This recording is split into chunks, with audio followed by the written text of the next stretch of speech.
Students, tenth की chemistry के साथ मैं हूं काज़िम खान। आज स्टूडेंट्स मैं आप लोगों को जो टेंथ का नेक्स्ट टॉपिक पढ़ाऊंगा वो है microscopic characteristics of forward and reverse reaction. बेटा मैं आपको बताता चलूं कि ये जो टॉपिक है, अगर आप इसको एनुअल के हवाले से देखते हो तो यहाँ से MCQs भी आते हैं, शॉर्ट क्वेश्चन भी, और 4 नंबर में लॉन्ग भी कभी कभी पुट हो जाता है। फॉरवर्ड रिएक्शन और रिवर्स रिएक्शन के दरमियान फ़र्क, सबसे पहला फ़र्क जो फॉरवर्ड और रिवर्स का है वो ये है, वो डेफिनेशंस हैं। अब देखें फॉरवर्ड रिएक्शन की definition, it is a reaction, ये वो रिएक्शन होगा इन विच रिएक्टेंट्स, जो रिएक्टेंट्स होंगे, रिएक्ट टू फॉर्म प्रोडक्ट, वो आपस में रिएक्शन करके प्रोडक्ट बनाएंगे। अगर आप रिवर्स रिएक्शन को देखें, इट इज़ अ रिएक्शन, ये वो रिएक्शन है इन विच प्रोडक्ट रिएक्ट, जो प्रोडक्ट होंगे वो रिएक्ट करेंगे टू प्रोड्यूस रिएक्टेंट्स, दोबारा रिएक्टेंट में आ जाएंगे, यानी कि रिवर्स हो जाएगा। इसमें बेटा ये होगा कि रिएक्टेंट आपस में रिएक्ट करके प्रोडक्ट बना देंगे, और यहाँ पे जो प्रोडक्ट हैं वो आपस में रिएक्ट करके दोबारा रिएक्टेंट बना देंगे, यानी कि ये आगे चलेगा और ये पीछे की सिमत में चलेगा। दूसरा, it take place from left to right, ये तो कन्फर्म है कि इस साइड पे रिएक्टेंट होते हैं, फिर एरो हेड तीर का निशान होता है, उधर प्रोडक्ट होते हैं। जबकि इसको देखें तो ये वापस क्योंकि रिवर्स होते हैं तो ये राइट टू लेफ्ट चलते हैं, यानी कि it take place from right to left. जबकि इसको देखो तो it takes place from left to right. तीसरा बेटा, अगर आप इनिशियल स्टेज पे देखते हो, the rate of forward reaction is very fast, ये तो कन्फर्म है ना कि इनिशियल स्टेज पे फॉरवर्ड रिएक्शन का रेट ज़्यादा होगा, यानी कि जो रिएक्टेंट होंगे वो जल्दी जल्दी प्रोडक्ट में तब्दील होना शुरू हो जाएंगे। जबकि अगर आप इसको इनिशियल स्टेज पे देखते हो तो रिवर्स रिएक्शन का रेट काफ़ी स्लो होगा। लेकिन बाद में अगर आप देखें, जो फॉरवर्ड है वो स्लो होता जाएगा और जो रिवर्स है वो तेज़ होता जाएगा, स्पीड में आता जाएगा। ये तो कंफर्म है ना कि शुरू में फॉरवर्ड तेज़ होगा, बाद में ये स्लो हो जाएगा, जबकि शुरू में रिवर्स स्लो होगा, बाद में ये तेज़ हो जाएगा, स्पीड अप हो जाएगा। अब स्टूडेंट्स नेक्स्ट जो टॉपिक है वो है microscopic characteristics of dynamic equilibrium. Very very important, long to the point of examination. इसको काफ़ी दफ़ा मैंने लॉन्ग में आते देखा है और आपने MCQs और लॉन्ग दोनों के लिए करना है कि microscopic characteristics of dynamic equilibrium.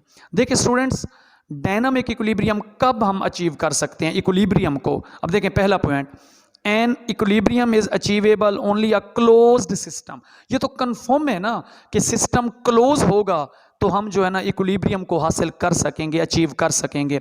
कौन सा close system? In which substance can nether leave और नॉर, जिसमें कोई भी चीज़ इंटर भी ना हो और लीव भी ना हो, सिस्टम क्लोज हो, वो जो है ना इक्विलिब्रियम हम हासिल कर सकते हैं।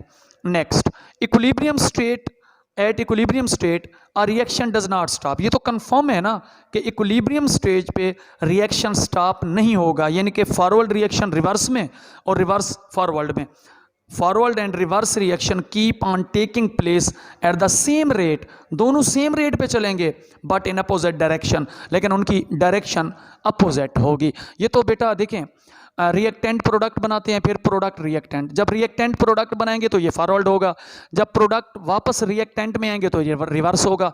डायरेक्शन तो अपोजिट होगी लेकिन उनका रेट सेम होगा। नेक्स्ट, इक्विलिब्रियम स्टेट अगर हो, and at equilibrium state the amount यानी कि concentration of reactant and product do not change. जो अमाउंट ऑफ जो कंसंट्रेशन होगी रिएक्टेंट और प्रोडक्ट की, जो ताकत होगी, अमाउंट होगी, वो चेंज नहीं होगी। इवन उनकी फिजिकल प्रॉपर्टीज जिस तरह कलर, डेंसिटी वगैरह वो भी सेम रहेंगी, वो भी स्टूडेंट्स चेंज नहीं होगी। बेटा अगर वो चेंज हो जाए फिर तो इक्विलिब्रियम तो ना हुआ, इक्विलिब्रियम तो इक्वलिटी है, दोनों जो है ना चीज़ें, यानी कि उनकी फिजिकल प्रॉपर्टीज़ भी और उनकी जो कंसंट्रेशन अमाउंट है रिएक्टेंट और प्रोडक्ट की, वो चेंज नहीं होंगी। नेक्स्ट जो हमारा टॉपिक है, नेक्स्ट जो पॉइंट है उसको देखिए स्टूडेंट्स। अब देखें, an equilibrium state is attainable from either way, यानी कि स्टार्टिंग फ्रॉम रिएक्टेंट और प्रोडक्ट। देखें इक्विलिब्रियम को आप कहीं से भी ले सकते हो, जब डबल एरो हेड आएगा तो आपकी मर्जी रिएक्टेंट से प्रोडक्ट की जानिब काउंट करो या प्रोडक्ट से रिएक्टेंट की जानिब काउंट करो, तो ये आपकी मर्जी। Next, N equilibrium state can be disturb and again achieve under the given condition. देखें बेटा, आप तीन चीज़ें, चेंज करके आप जो है ना इक्विलिब्रियम स्टेट को डिस्टर्ब कर सकते हो। कंसंट्रेशन को, रिएक्टेंट और प्रोडक्ट की, प्रेशर को और टेम्परेचर को आप चेंज करके हासिल कर सकते हैं। तो उम्मीद है कि आज का टॉपिक आपको क्लियर हो चुका होगा।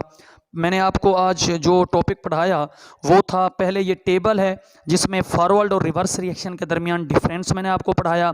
इसको बेटा आपने होमवर्क में भी लिखना है, रीड भी करना है और इसको याद भी करना है। ये तकरीबन 4 पॉइंट हैं, आपने इनको देखना है एमसीक्यू शॉर्ट लॉन्ग तीनों हवालों से। फिर आपने microscopic characteristics of dynamic equilibrium, very very important long, इसको आपने जो है ना तीनों हवालों से देखना है, शॉर्ट एमसीक्यूज लॉन्ग, इसको रीड करना है, होमवर्क में लिखना है। फिर भी अगर किसी बच्चे का कोई प्रॉब्लम हो, कोई कॉन्सेप्ट क्लियर ना हो तो मुझसे रब्ता कर सकते हैं। अल्लाह ताला आपका हामी और नासिर हो। शुक्रिया बेटा।